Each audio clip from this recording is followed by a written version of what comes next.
Et si on pouvait tout comprendre d'un métier juste en regardant une seule image? C'est ce qu'on va faire aujourd'hui. On va plonger dans cette photo pour décrypter le monde d'un architecte vraiment, de la toute première idée jusqu'à la trace durable qu'il laisse sur nos villes. Alors regardons là cette scène. C'est simple, hein? Une personne, un bureau, quelques outils, et puis cette fenêtre ouverte sur le monde. On pourrait se dire, bon, c'est juste une illustration de quelqu'un qui travaille. Mais en fait, non. Chaque petit détail ici raconte quelque chose. C'est carrément l'ADN du métier qui est là, sous nos yeux, avec tout ce que ça implique de défis et de réussite. Voilà la question qui va nous guider. C'est quoi, au fond, être architecte, au-delà des plans et des constructions? Quelle est vraiment l'essence de cette vocation? C'est ce qu'on va explorer ensemble, et pour ça, on va commencer par le plus important, la personne au centre de l'image. Alors, commençons par elle, par l'individu. Parce que oui, avant tout le reste, avant le béton et l'acier, l'architecture, ça naît d'abord dans la tête d'une seule personne. Bien avant le premier coup de crayon, bien avant le moindre calcul, il y a une idée, juste une idée.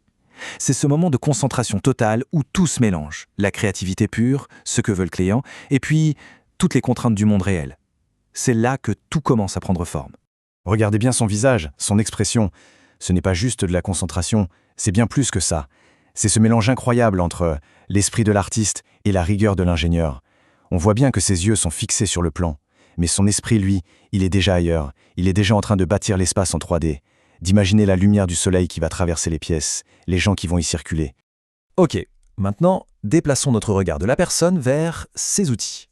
Parce que si la vision est le point de départ, eh bien, ces instruments, ce sont eux qui permettent de la rendre réelle, de la communiquer aux autres. Et ce qui est fou quand on y pense, c'est à quel point ils sont simples. Un crayon, une règle, une feuille de papier. À notre époque, avec tous les logiciels 3D surpuissants qu'on a, ces outils de base, ils restent le lien le plus pur, le plus direct entre l'idée et le dessin. Et chacun, vous allez voir, a un rôle bien précis, presque symbolique. Prenons le plan. Ce n'est pas juste un dessin, loin de là. C'est un véritable langage. Un langage universel que les ingénieurs, les maçons, tout le monde doit comprendre. C'est même un contrat.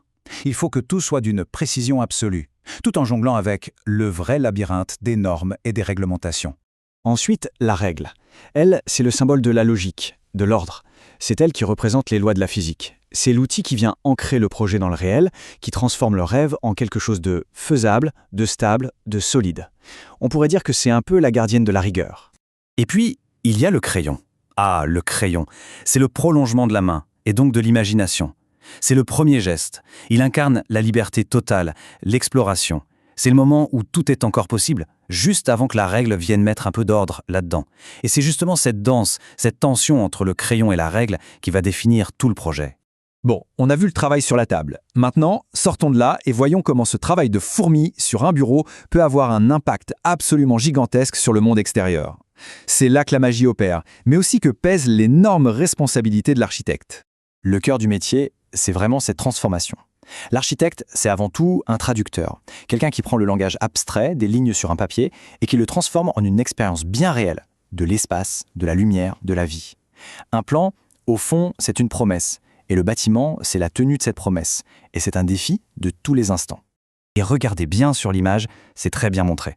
Le plan sur la table, on a l'impression qu'il se prolonge directement dans la ville qu'on voit par la fenêtre.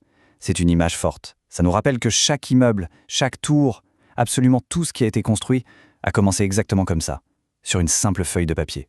Il faut prendre une seconde pour mesurer l'échelle de l'impact. Un seul trait de crayon, tracé par une seule personne.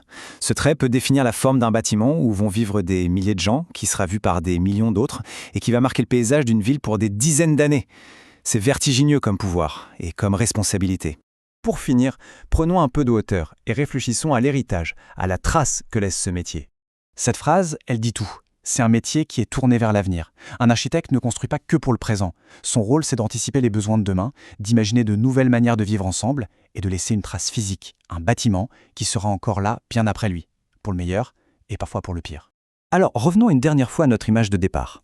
Maintenant, quand on la regarde, on ne voit plus juste une architecte en train de travailler. On y voit la vision, on voit les outils, on ressent la tension entre l'imagination et la réalité. Et on comprend la promesse de cet impact sur le monde. Chaque détail a pris une nouvelle dimension. Et ça nous amène à une toute dernière question, une question qui au fond nous concerne absolument tous. Le travail de l'architecte, ça nous rappelle que le monde dans lequel on vit, il est le résultat de choix, des choix humains.